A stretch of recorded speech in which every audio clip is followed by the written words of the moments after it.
Hello, and welcome to episode 66 of Friends of the Show. I am Stephen W. Skinner, and this is my podcast where I chat with some of the funniest people from the world. This week's friend is a very funny writer, improviser, and actor who has been involved in very cool projects, which we get into. It's Brandon Hackett, at Brandon Hackett on Twitter. Now, this was a very nice chat, and although we did experience some technical difficulties, please ignore the weird cut, as the recording was interrupted and some of it was cut off, but we get back into it fine, and it's all capped off with some great questions, so thank you to everyone who sent a question. But now, thank you for understanding, and please enjoy Friends of the Show, episode 66, with at Brandon Hackett. All right, cool, so I think we are all ready to go. Okay. And I start the podcast by playing the theme.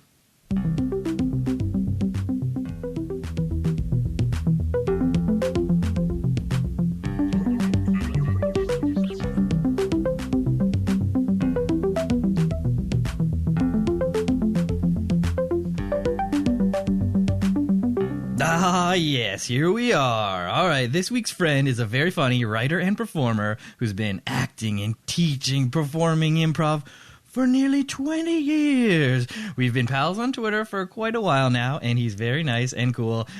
Brandon has appeared on Canadian Comedy TV Institution This Hour is 22 Minutes and PBS's Odd Squad. Welcome to the podcast at Brandon Hackett.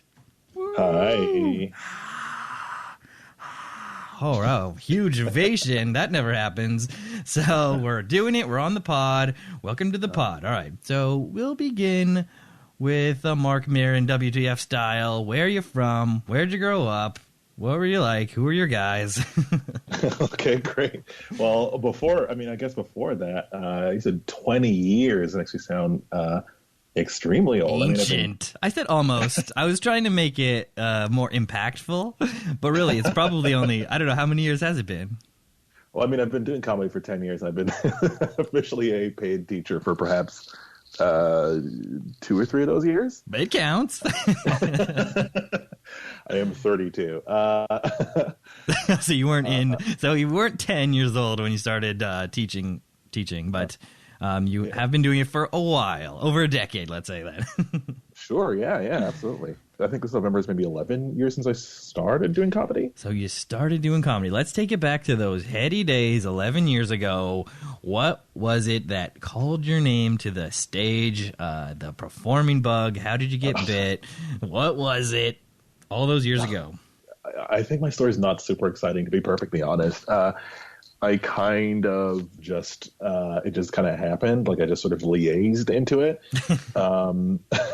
I went to like a performing arts high school. So my sort of base reality, like my base kind of existence was, and I was in a drama program, so I would just do drama a lot. So when I got to university, I just kind of naturally gravitated towards like doing student theater as a way to make friends. And the college of the university that I went to, they had like an annual comedy show that they would do. So I just joined that, and then I was just doing it over the years in my undergrad, and I just sort of gradually transitioned out of that into doing kind of live comedy outside of school.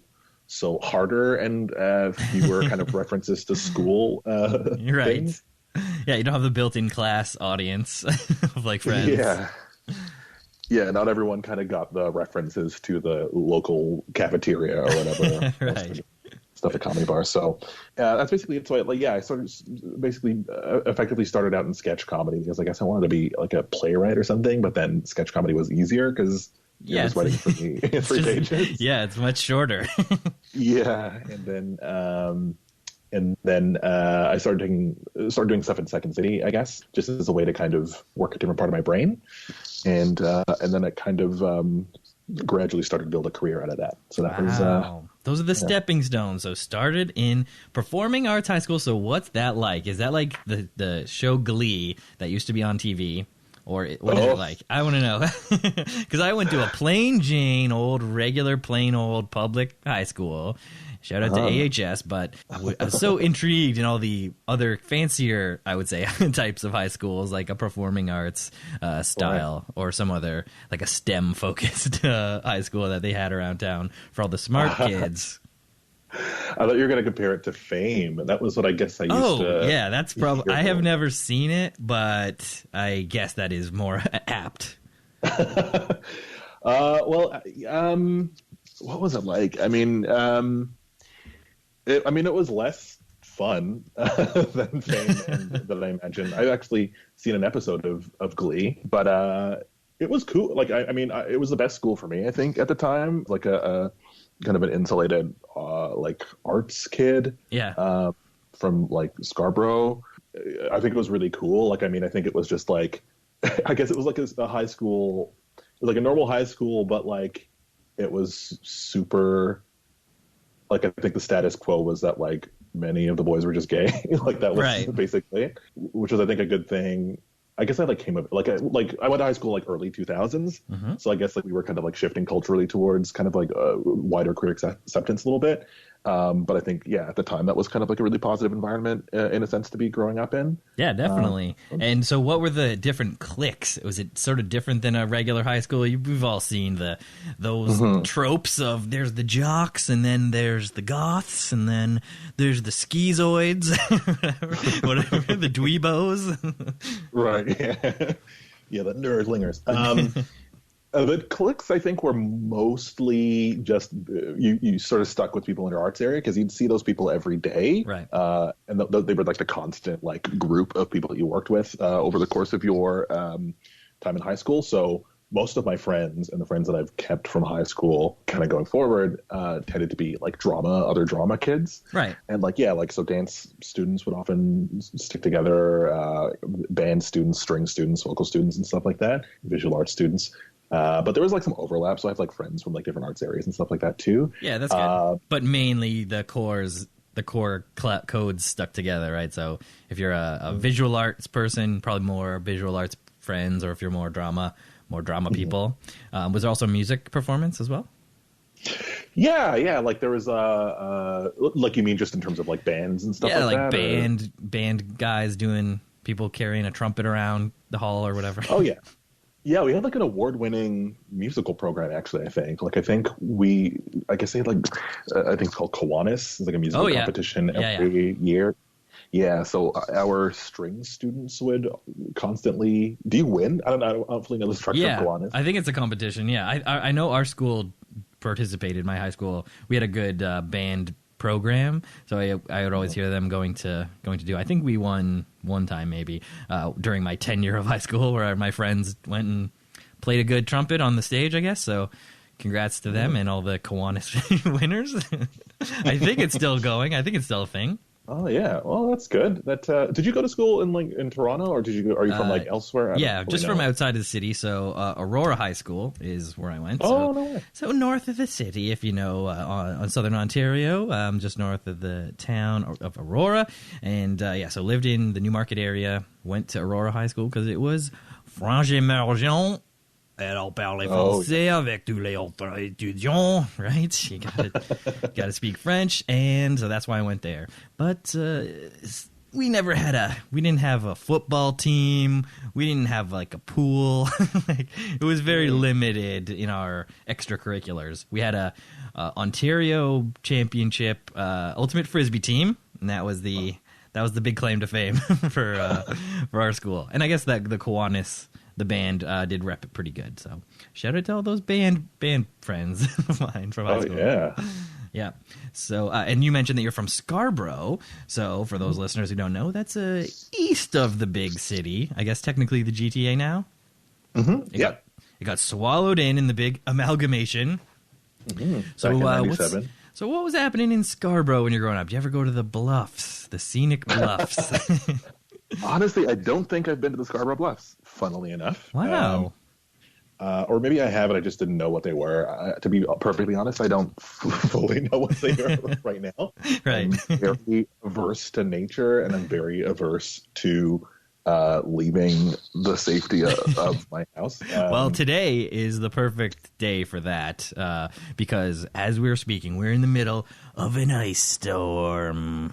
Oh yeah, it sucks, but it's the first day I haven't had to leave the house, so it's great. And that is great, and this is the perfect day for that. You look out your window, and there's accretion of ice on everything. There's millimeters of solid ice encasing everything outside. So put those pajamas on and crank up Baby Yoda, because you do not want to go anywhere right now.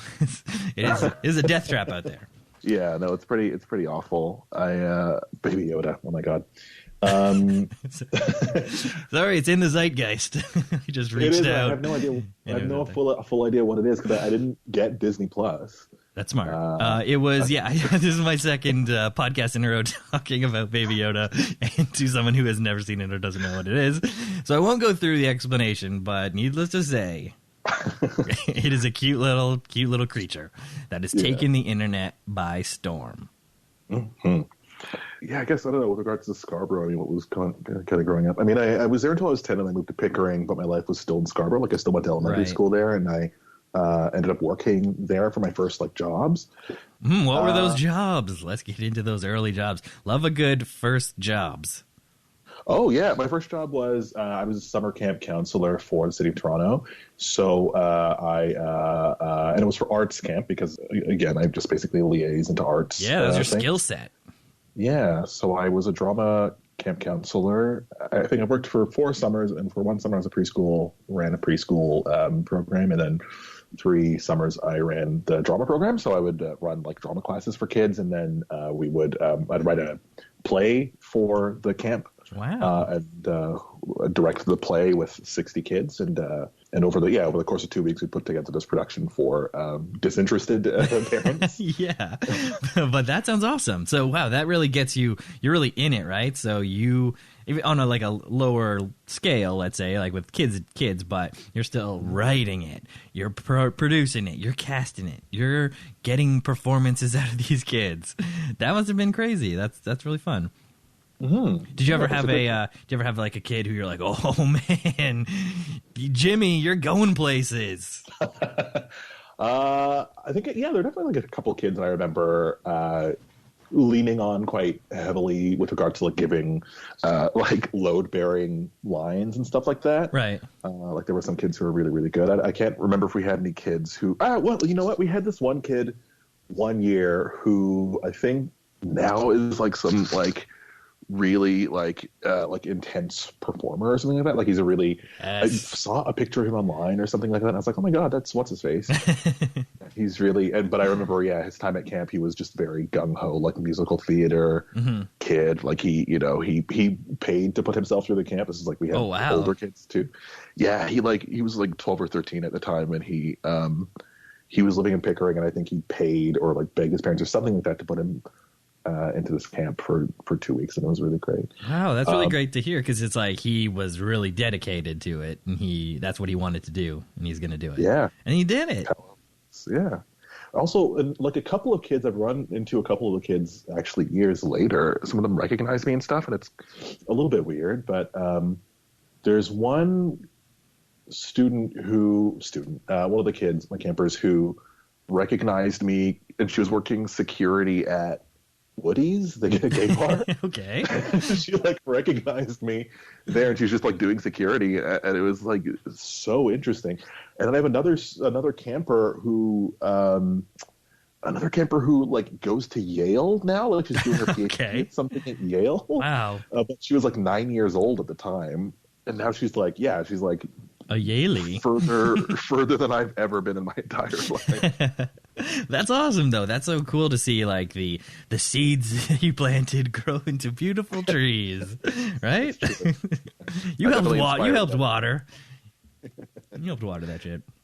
Yeah. So speaking of early performances, do you remember your first on-stage performance? And if so, how did it go? Okay. So my elementary school was not a strong drama we didn't have any strong arts programs, but my grade 5 teacher was really creative and really loved to nurture sort of the arts as many ways as she can. So she put together a production of an adapted 12th Night, I remember, which was just the simplest. It was just basically the story, but it was it was just rhyming couplets, Okay, yeah. 30-minute long production of it. Rhyming couplets is really kind of cute, and I got I was cast in the role of Malvolio. Ooh, that's a juicy part. It yeah, for a kid with no real with a kid with too much like energy and too much of a kind of like social need to perform, it was like absolutely perfect in just the strangest way. Because I got to like there was like silly costume change. He gets to wear the yellow stockings, and you know, he gets a little moment where he goes dopey over a fake love letter, and you know, and I was such a ham. I was like 10 years old or something like that.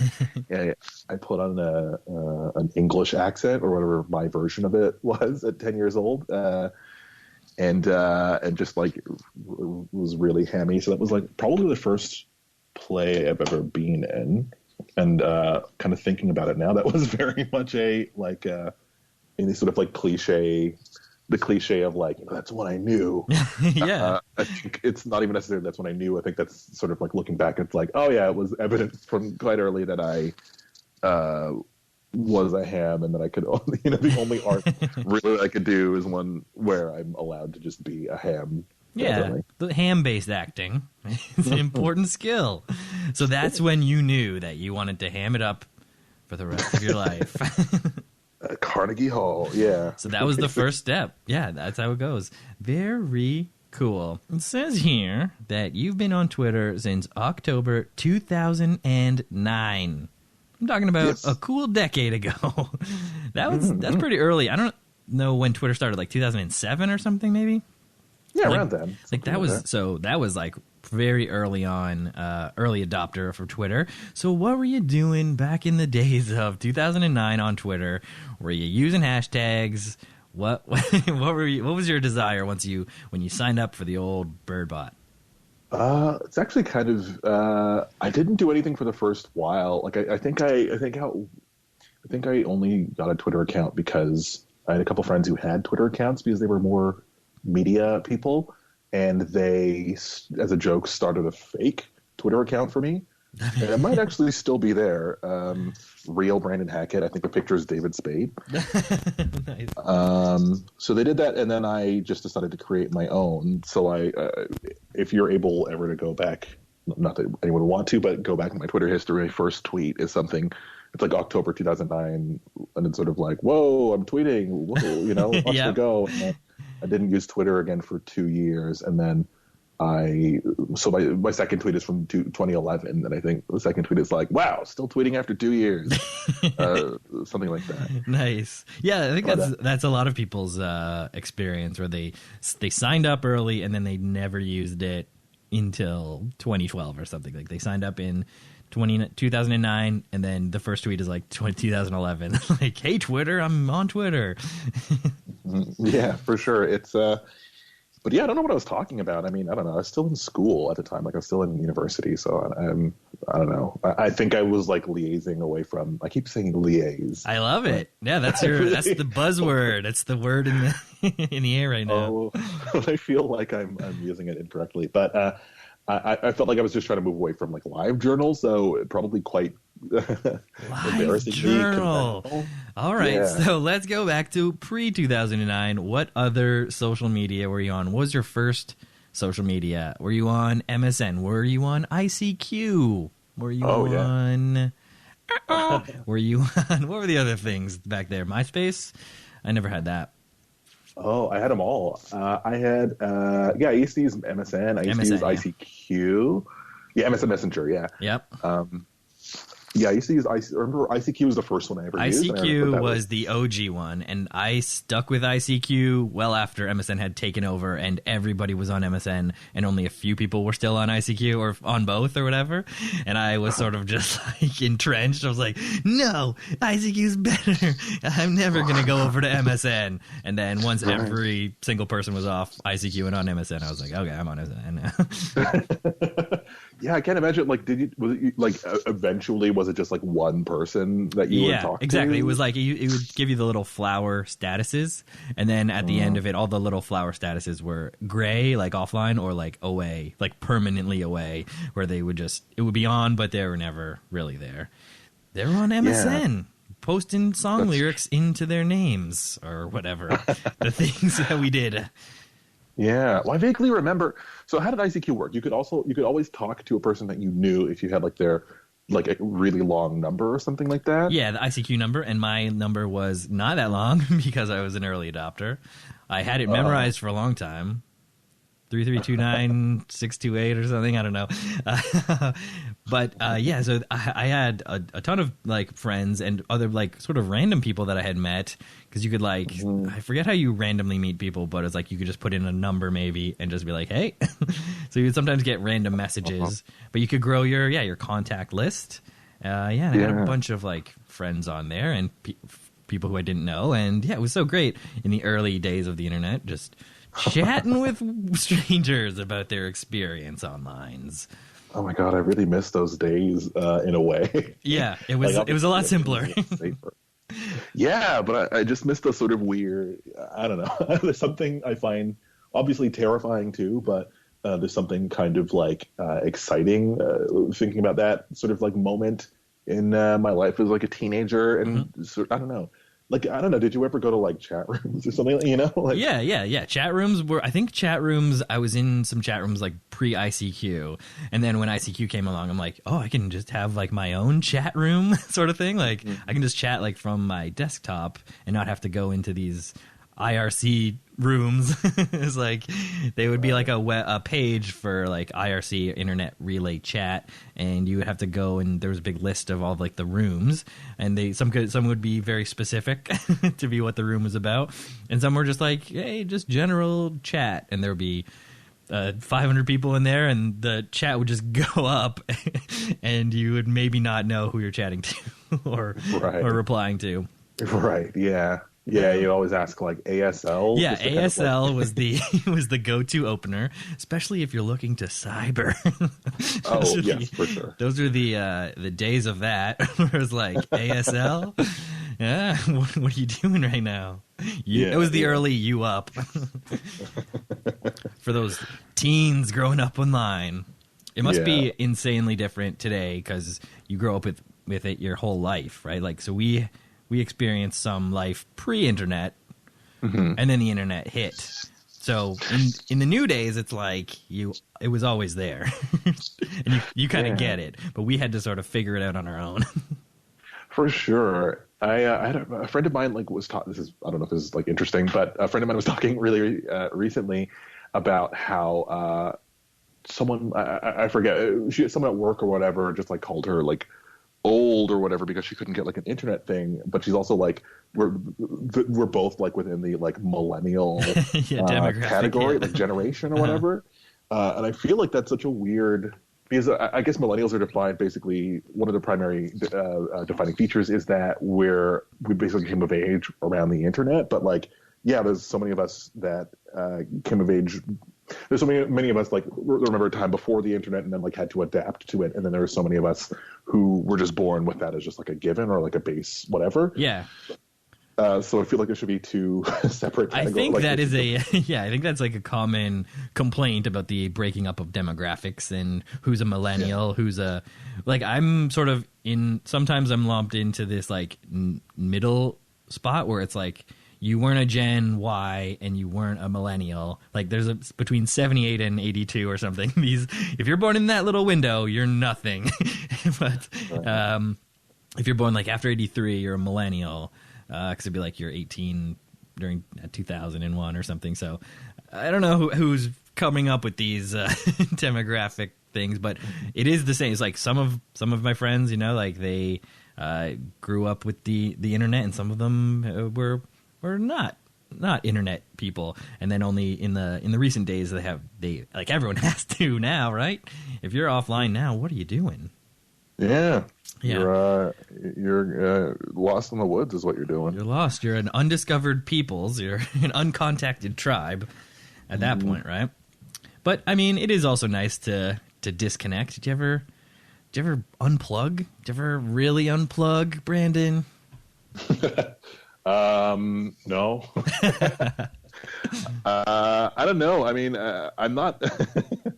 I try not to like. I think I'm trying lately to kind of be a little bit better about spending a lot of time because I find my like spending a lot of time on the internet because I find my attention kind of like my attention span shrinking a lot, and I feel like the main thing to blame is like not to sound like an old person, but blaming my phone or my attention, like like my phone the whole time.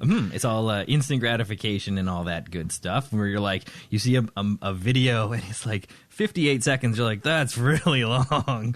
You're like, that's a pretty long video. I'm looking for like a 20-second video, maybe like even a under 10-second video. That'll get a view.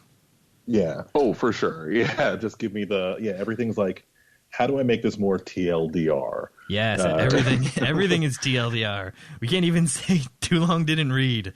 That's how little attention span we have. For sure. I mean, I think with regards to like unplugging, I mean, the closest that I can think of for like me doing that is, I don't know, like sometimes I try not to, I don't know, like I sometimes I just like try to listen to like I have Spotify, but sometimes I try to listen to the music that I have on non sort of like internet formats. Okay. I don't know. Yeah. It's like a weird thing to bring up, I guess. No, that is interesting because that is the thing to me. I'm on Spotify, but I was a holdout for a long time because I'm like, no, like we owned the music before. Like I owned the record and now I'm like leasing it. Like I'm renting the ability to play at any time. But also every song, like, right, it's like basically every song, like having access to that, is that worth it to not have to own the media, Is it worth it? It's like it's the trade-off that we're doing with these apps now. I don't know if it's better or not. Well, I mean, I think I definitely know that like I spend a lot of money or have spent a lot of money on music and that sort of thing, and I have like limited. Obviously, I have limited income, but I have like limited space in my apartment too.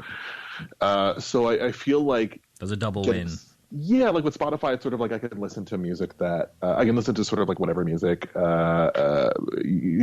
it's there, and obviously not as much goes to the artist as I would like the money, but it's there, and I can kind of like listen to whatever I want to, and then the stuff that I really, really want to hold on to, I'll still buy and I'll still sort of keep and support and that sort of thing. But but it's like a tough hobby to continue to collect like records or something like that. And I have so many CDs from 15-year window that CDs were like hot or the main technology. I have so many of them, and they're just kind of like cluttering up my storage, but I don't want to get rid of them because there's so much attached to them, like so much memory and stuff like that. Yeah, the nostalgia alone of popping in that CD, your favorite Aqua CD, and you hear those first chords of Dr. Jones ring out, or whatever it is, whatever you're listening to.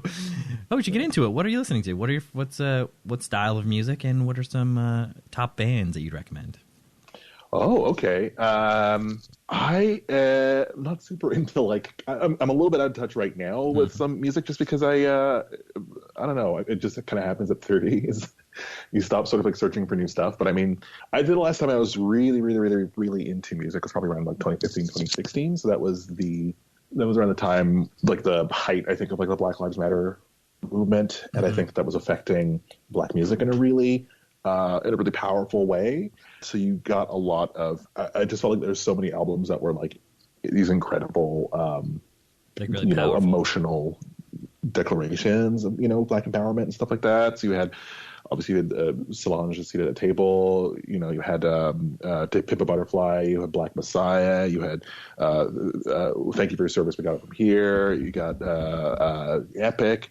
You got Blonde, even, Frankie Ocean. Yeah, that now that you mention it, like that was really I guess that's true. Like it was the social movement. That was the big push for that social movement, and that had affected the music of the time. True. Yeah. To Pimp a Butterfly is going to go down as like one of the all times, right? Like, and it was really interesting to see how that came about. For sure. Yeah. I mean, I'm admittedly, growing up, I wasn't necessarily a huge fan of like rap or like hip hop or like I think a deep source of shame for me is that growing up I was not super into kind of like contemporary Black music. Like obviously I get behind like older stuff and that sort of thing. But I had trouble kind of like getting into like contemporary R&B and like rap and stuff like that. And so I tried to make up for that in my like 20s. And To Pimp a Butterfly is probably my favorite album of all time. Like for sure. I mean, it's undeniably like it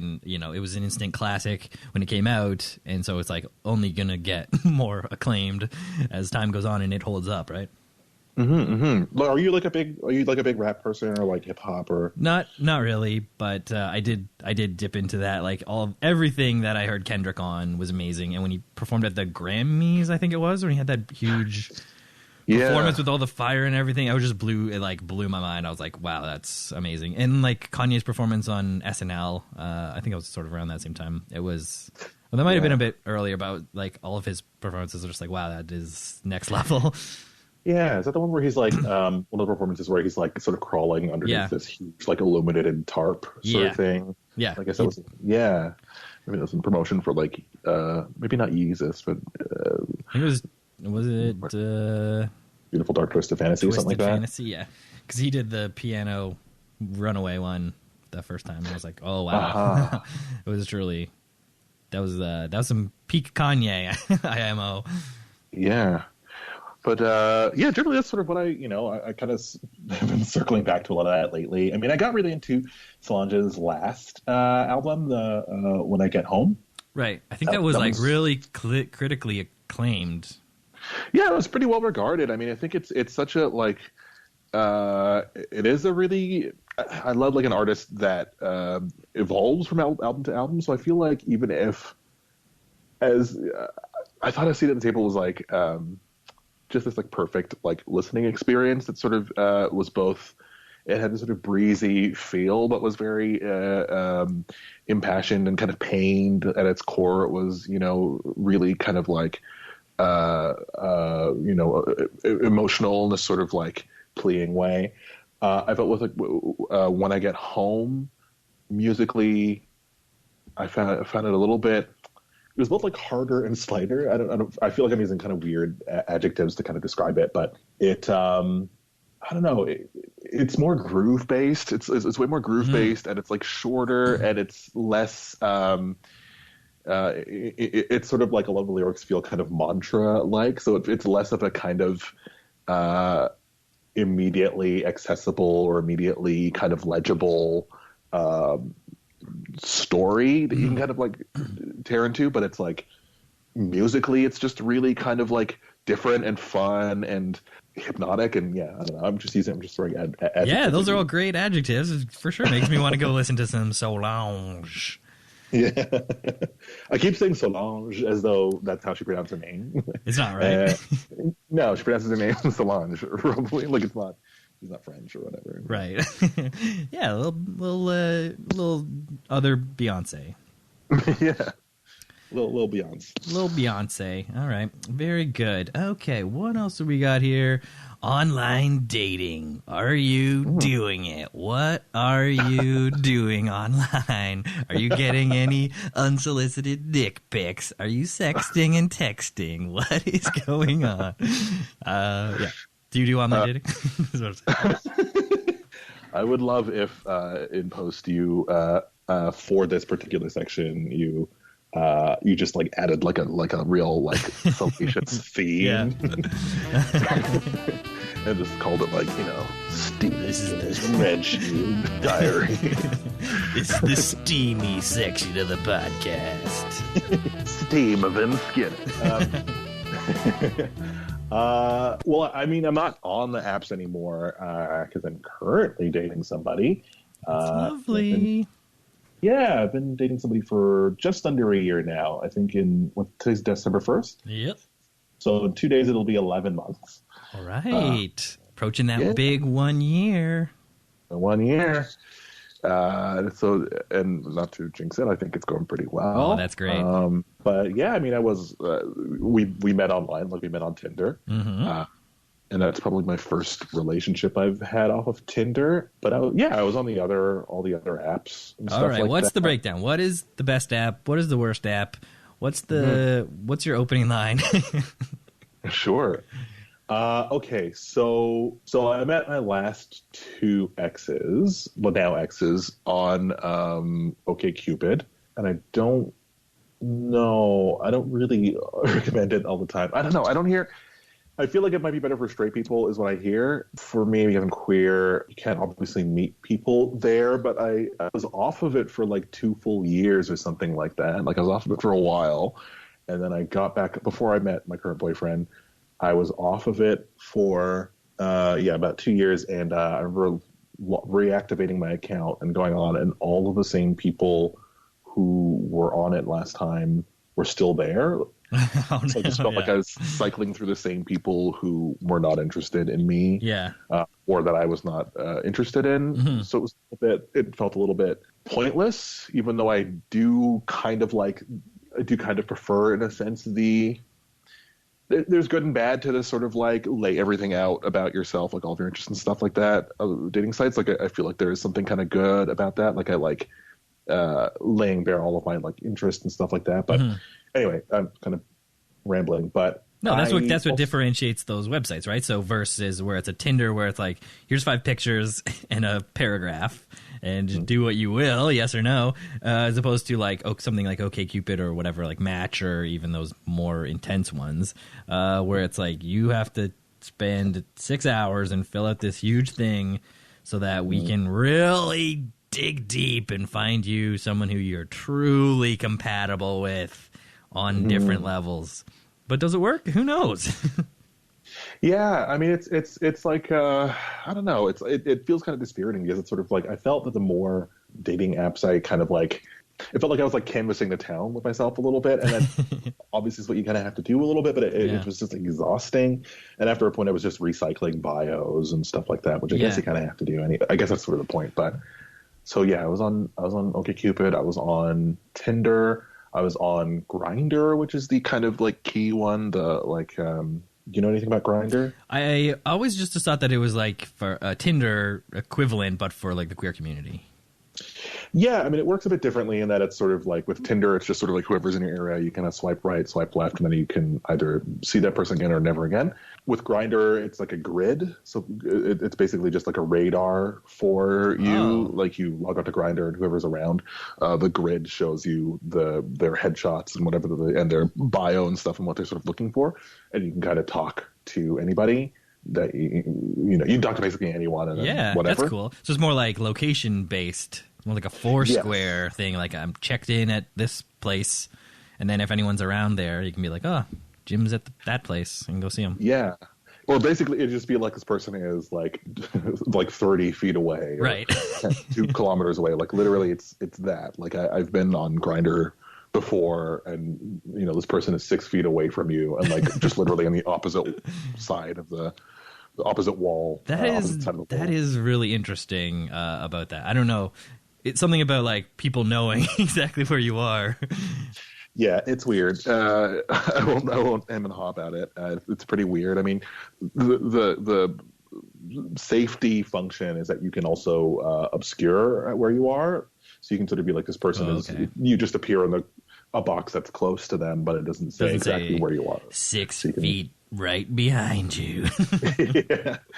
Yeah. So it's all right. Yeah. Well, yeah. So there's good and bad on all of them. It's very interesting about Grindr. I never knew. And yeah, so I think it's the difference between those swipies and then the typies, like the big paragraphs that you have to put in.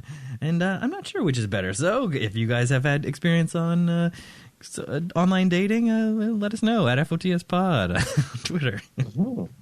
Get back to us. All right. You were I looked on your IMDb. It came up during my customary Google search of the guests. And so you're in a couple movies here at the indie film Diamond Tongues, starring a friend of the show, Nick Flanagan, among others. You're billed as improv performer number 1. That's a huge billing. Number 1. They think there was 5 improv performers, 4 or 5, and you get that top billing. That's got to be huge. Oh yeah.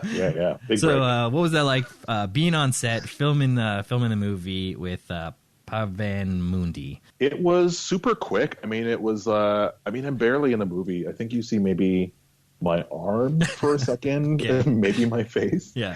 But it's super quick. All that it was, and this is before I ever had an agent. This is before I had any real tangible credits to my name. All that it was like they asked for improv performers to come in, and then they had us perform an actual improv set. And I think they wanted the character that Leah Faye, I believe her name was. Yep.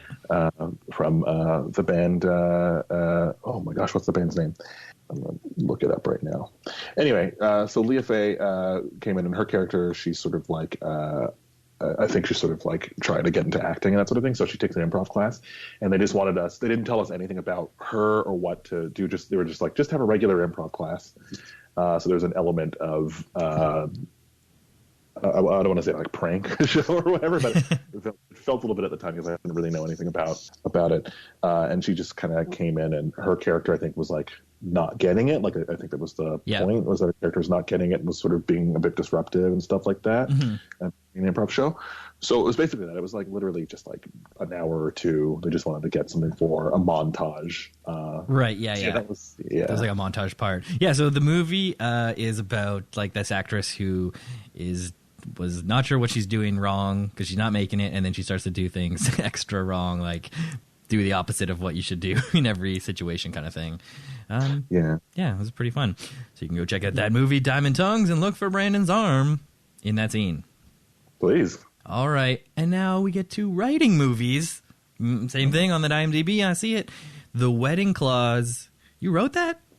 You wrote it? No, I'm in it. Oh, you're in it. It has you credited as a writer. Might need to really look at that. Oh, well, maybe because I don't know. There might have been some like improv or something. Yes, you got a credit. You're on there. Maybe. I mean, I just played like a character's boss, and I think I like have an opening couple lines in a scene. Oh my goodness, that's great. That. You're in the guild. Oh yeah, I'm for sure. I mean, I'm in the Writers Guild, the Canadian Writers Guild for TV writing that I do. Yeah, write a movie. Ooh, yeah, you could do it. Easiest credit. Oh well, maybe you're. It might be a mix-up of because I wrote on something. Oh, The Wedding Clause. I see. Yes. The Wedding Clause is not a movie, but I am in a Christmas themed movie, like a Hallmark movie. Oh, Wedding cool. Clause is actually a video game. Oh, that's what the. Yeah. Okay, I see. It has the little. I see now in the gray spot. It has like a little video game controller. Yes. Okay. Yeah. So that is like a choose your own adventure video game that I helped write some of. A friend of mine wrote the main story, and I like edited some of the story for like the branches and stuff like that. Ryan LaPlante is the other credited writer on it. That's neat. And he's so funny and so smart and such a good writer. And one of the hardest working writers I think I've ever known. And so he kind of brought me on and we kind of like wrote this. I have a credit in a couple other like video games. They're technically video games, but they're not like you don't sit at a console or whatever and play. They're just like choose your own adventure things you can do on your phone. Yeah, just like phone app games. Yeah. That's pretty neat.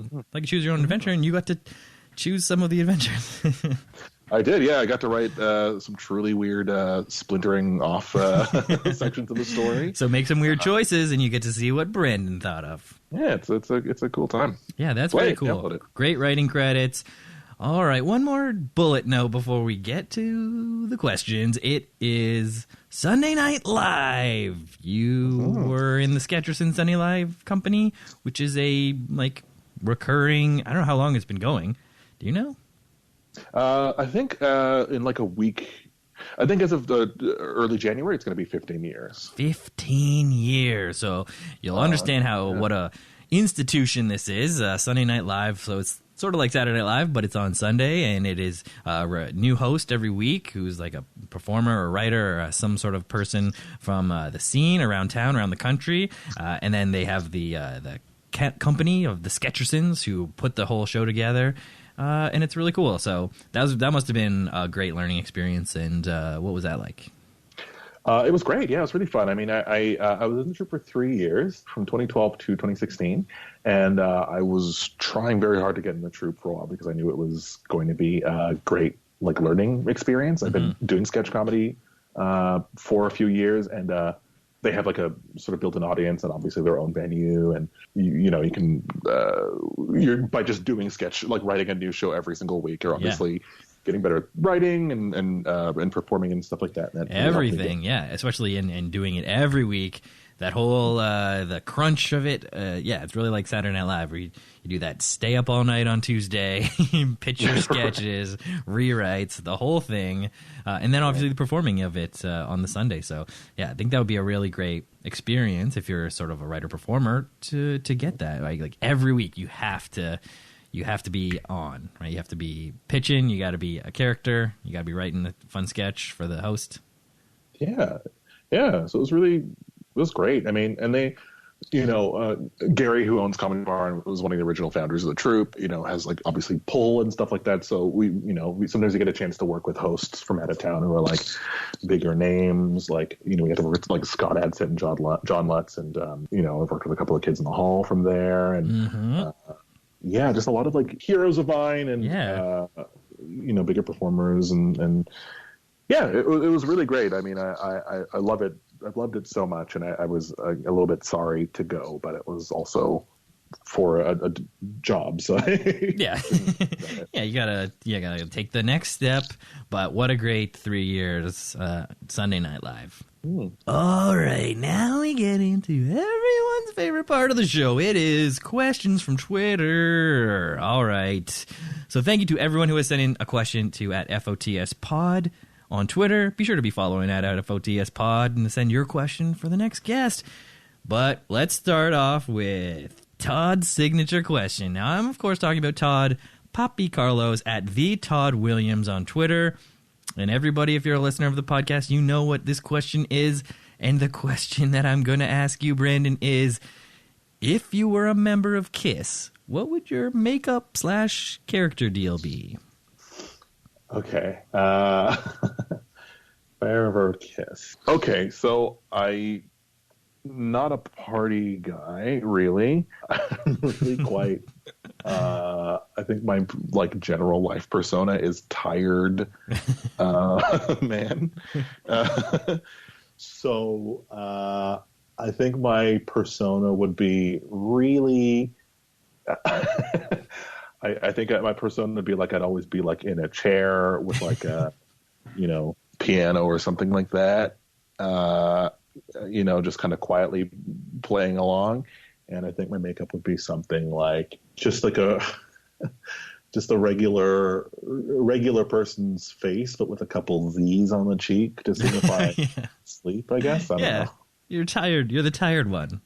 Yeah. You're over it. You're like, Gene, do we need an encore today? You're like, I gotta be back. I gotta get back to the hotel. Wrap up the concert at 8:00 so I can be home to boil some tea and watch a movie or something. People in the audience are like lifting up the lighter, encore, and you go, you blow it out. Like, too many open flames. There'll be no encore. You're like, no, there will be. You're like, oh. Okay, so that was a great answer. Thank you very much. And now some questions sent in by Todd. Thank you, Todd, for sending in these questions. So, Todd says, important stuff here. Question 1. Is cereal soup? Why or why not?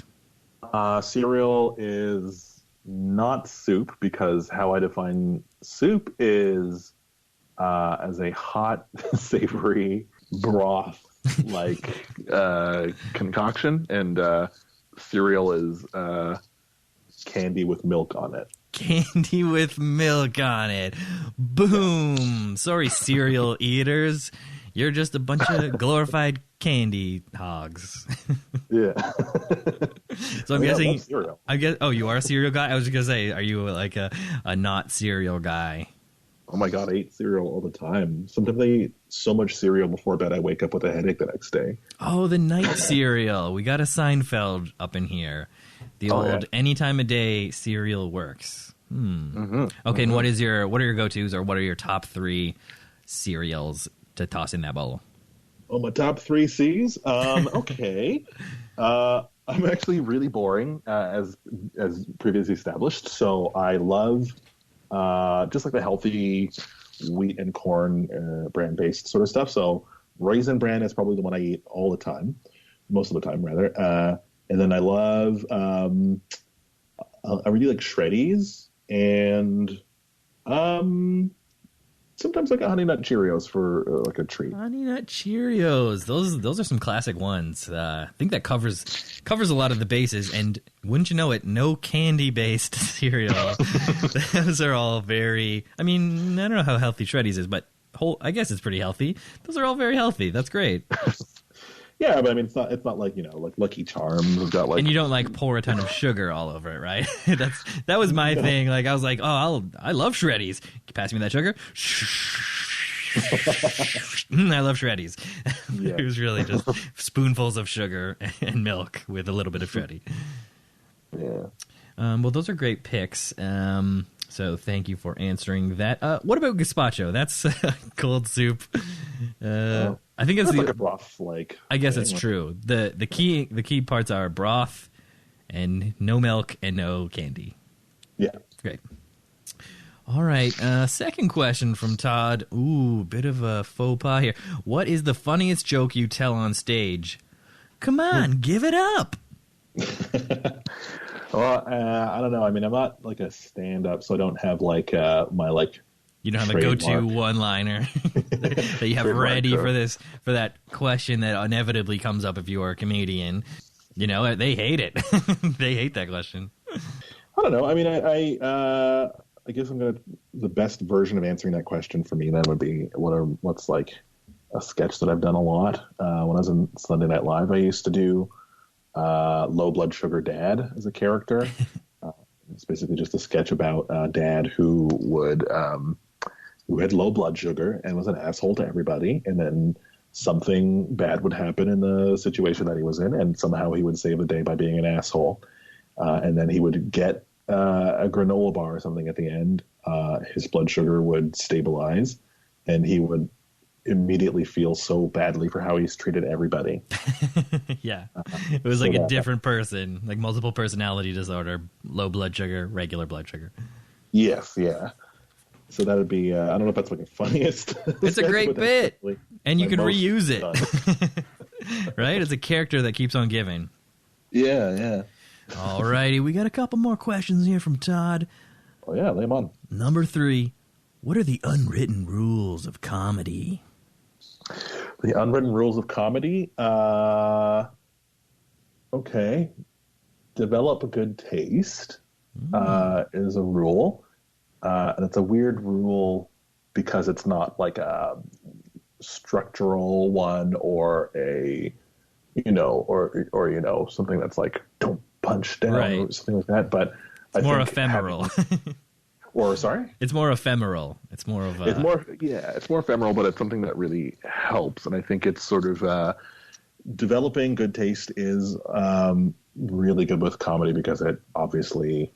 I think it's a great way to be able to intuit what is what you should be doing with regards to comedy. So I think you can intuit a lot of the rules of like don't punch down and structural rules and that sort of thing from that. But it also, I think when you have good taste and you try to maintain good taste, like you sort of keep it going over the years, you kind of help yourself.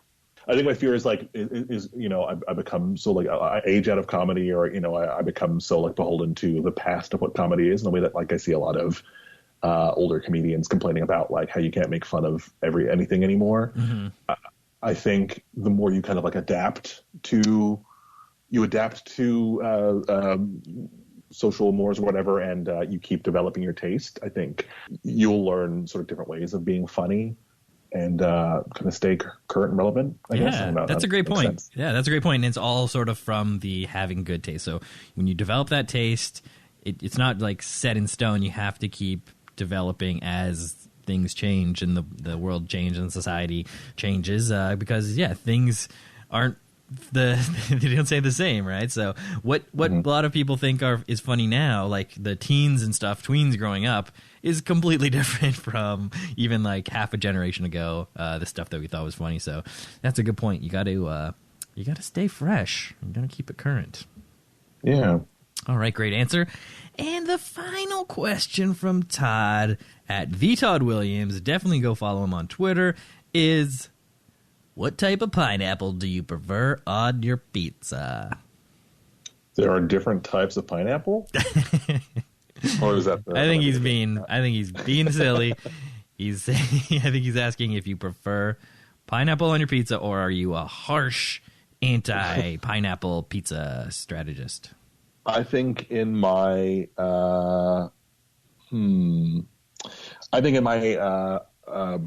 approaching old age, I relaxed my rules regarding what can and cannot go on a pizza, and I think I am starting to like the sweetness of a pineapple on pizza from time to time, or at least it's not so objectionable to me anymore. That's great. Than it used to be.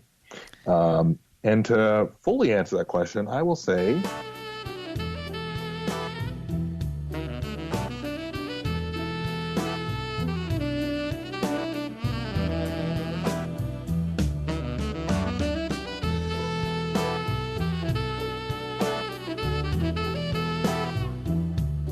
strangely resilient, even though I'm quite lethargic. The last time I got really sick was Valentine's Day this year, and only on Valentine's Day this year. Only on Valentine's Day? That's pretty good. Yeah, so I was like maybe a month and a bit into dating my current boyfriend, and so this is the first Valentine's Day I'd ever had that I was dating someone, and I got sick literally just on Valentine's Day, and then got better the next day. Okay, well that sort of worked out. You didn't have to do anything, right? Did you get brought soup and other healing things, or you just like where? No, I was like no, I don't think we were even at that point. Yeah. Right. Well, I don't know. I guess it's sort of weird because I was trying to make like big plans for it, but no, I was just at home. I called him and we watched like a movie over the phone. Like we sort of did like a phone movie date. Yeah, I remember doing that in high school. I had a couple of those. Mm-hmm. That was a thing. It's very cute. Yeah. Yeah, that's great. Yeah, I don't. People don't talk on the phone anymore, so it's just weird to hear like an extended phone conversation. But yeah, those are fun times. Watching a movie on the phone when you can't be together with the person. That's nice. It's a good workaround. Mm-hmm. Yeah. Well, that's good. Glad that you're better, and glad that you're keeping such a good bill of health. And get well soon to Morgan. I think she's under the weather, been under the weather. So hopefully by the time of this podcast release, she's A-okay, in the clear. Yeah, get well soon. Yeah. All right. Second question from Morgan. Mm-hmm. Do people make annoying, dumb jokes with your last name? And if so, what's the most common and what's the worst? Okay. So your last name is Hackett. If you haven't seen the episode listing, Hackett. The most common joke people make about my last name is, hey, can you hack it? Like, can you handle it sort of deal? Such a good one, everybody. Classic.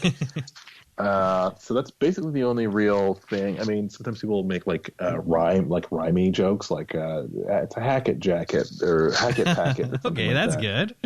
Yeah, now we're in the good. Yeah, now we're talking. That's what I'm talking about. That's what I would do. That's usually it. Thankfully, no one's ever called me like a hack. Mm-hmm. I think that's like my biggest fear is that someone just outright calls me like my last name will trigger for someone an opinion that they have of me, which is that I'm a hack. Yeah, and then they're just like, says it in your name. Yeah, because I think that would literally destroy me. Eviscerate you as the mic falls towards the floor. Yeah. All right, well, that's great. I'm glad. It's fun to have names that are can be a pun sometimes, but then you get that same one every single time. And, you know, for people, it's new. For them, it's new. Yeah. But for you... What about for you? Do you ever, like, Not really. No, yeah, for sure. But I was thinking, like, my name is technically a pun. Like, it's a word, Skinner. It's a profession, I think. But yeah, I don't normally get too many good name puns. for myself.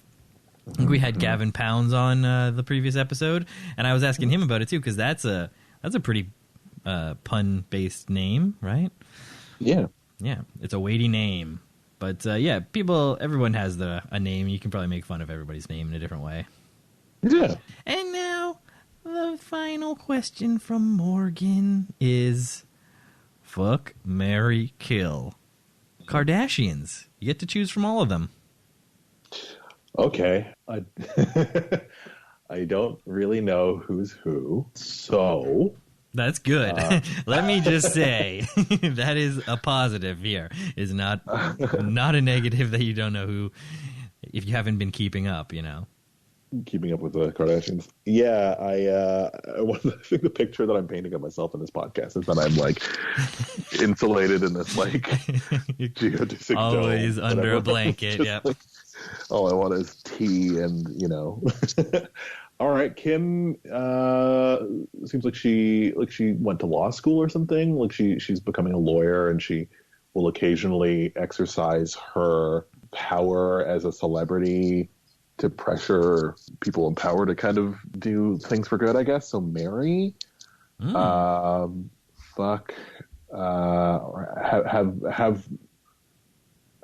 pleasant, like consensual sexual relationship. Yeah, of course.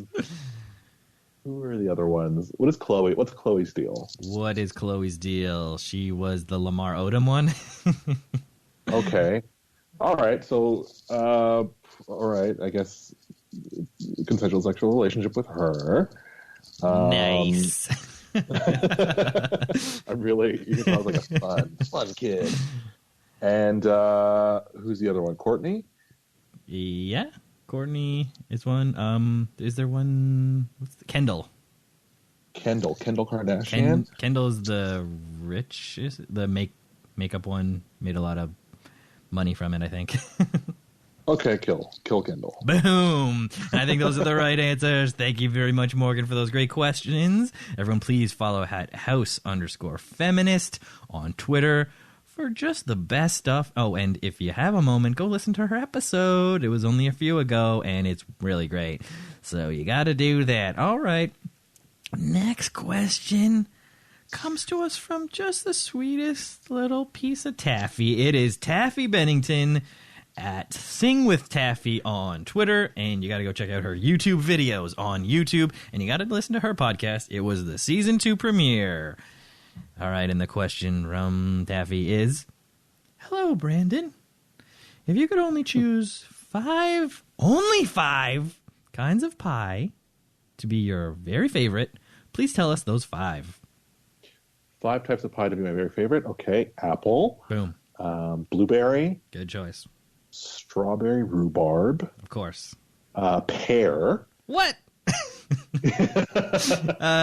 We've gone off the rails here. Is that even a thing? Pear pie, yeah. I have never. It's delicious. I don't think I've ever had that. It's so good. I think a friend of mine made like a pear and I think cheese pie or something. Like cheese is the sort of savory tempering ingredient. And it was so good. I'm a huge fan of pear and things. Dang. And number 5 would be, well, you know what? I haven't chosen like a savory pie. Let's see, savory pie. I don't know, chicken pot pie. Chicken pot pie, going off the beaten path for that one. But yeah, that's a great answer. That covers all the bases, I think. Yeah. Other than like a cream-based pie. Or shepherd's pie. Shepherd's pie is a good one. Go to any pub, ask for that. All right, and the follow-up question for Taffy. What does a human need to do to get you to share some of your delicious pie?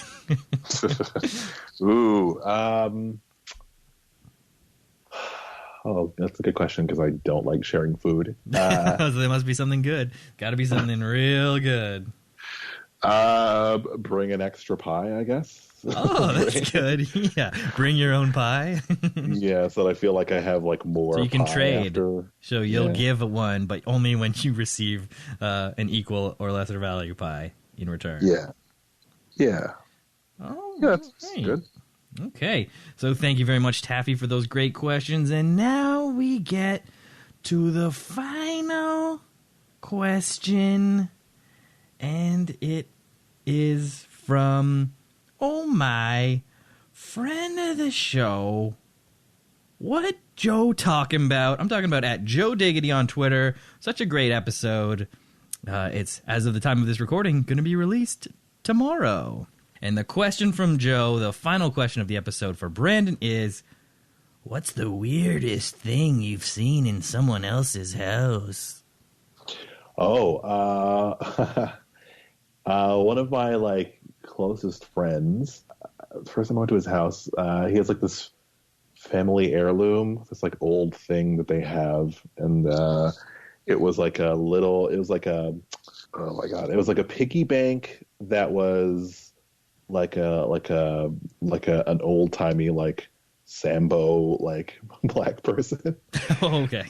But it had the name. I can't say this word. I won't say this word. But it had painted onto it because it was part of it. N-word bank. Oh my. And it's obviously he's one of my best friends, great person or whatever. But I think it's a family heirloom that's just been passed down for generations. And first time I went to his house, I saw it and I was like, what is it? What is this place? Yeah. Your eye is immediately drawn. N-word bank. And it was just there. So that's the weirdest thing I think I've ever. Yeah, I'm trying to think if I've ever seen anything weirder than that. Search my memory bank, and I don't seem to recall. But heirlooms, I guess, from a different time. Maybe just don't have it out. I don't know. Yeah, that's a good that's a good thing to just sort of put in a closet or something. That doesn't need to be displayed. Yeah, that's something that when you're clearing out the house, you're like, oh, this thing, that's why we had it hidden. Yeah. Yeah. Well, Brandon, I think we've done it. We did it again. We finished for real this time. Got up through the hump of some technical difficulties. Thank you very much for your help getting through that. And we've reached the end of the pod. So thank you very much for taking your time, coming on the pod, sharing your tales, telling us about pear pie. Thank you for having me. So much fun. Yeah, it was a lot of fun. So thank you very much again. And now I will play the theme as we say our goodbyes. So I'll see you online on Twitter at Brandon Hackett. Everyone go follow Brandon. And that's where I'll see you. And maybe I'll see you on the streets of Toronto before you go back. Oh, yeah. All right. Thanks, Brandon. Bye. Bye. Now that's how you end a podcast. Well, that's it. Hope you enjoyed this week's episode with Brandon. You'd be right to follow at Brandon Hackett on Twitter for the very fun jokes. Now, for all the classic Friends of the Show episodes, visit www.stevenskinner.com or find it on Apple Podcasts, on Spotify, or Podopoly. Leave a rating and review. And do follow FOTS Pod on Twitter to find out the latest posts about episodes, fun retweets, and when to send questions for the show. And if you don't mind, if you can go on and follow at SkinnerSteven on Twitter. New tweets every day. Visit my page and retweet my retweets. Well, thank you to Ruby Coast for the music, and thank you to Kyle I. Davidson for the theme. And thank you so very much for listening all the way to the end. I am Stephen W. Skinner saying the thing I always say. Have a great one.